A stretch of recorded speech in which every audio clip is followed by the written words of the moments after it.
بدأت تداعيات الأزمة الاقتصادية التي تعصف بالبلاد تطال العمالة الأجنبية.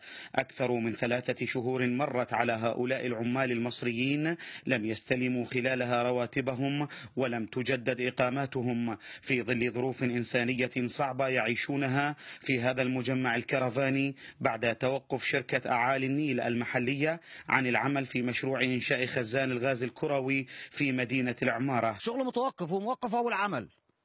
أنا عقدي ينتهي 11 فبراير.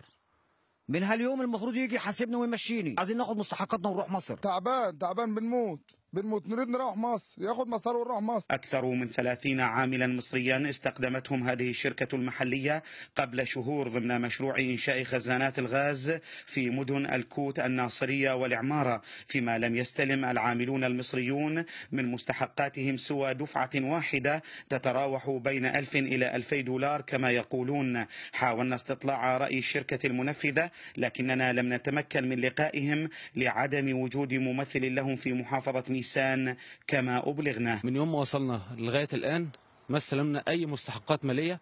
المجموعة اللي كانت سبقانا استلموا 1000 دولار على سبيل السلفة، ومن بعدها برضو ما أخدوش أي مستحقات. أنا كل متطلباتي هنا دلوقتي إن أنا أخد حسابي وأروح. أنا مش لاقي علاج بقالي شهر تعالى. أنا بقالي 5 شهور مش عارف آكل، مش عارف أشرب، مش عارف أتعالج.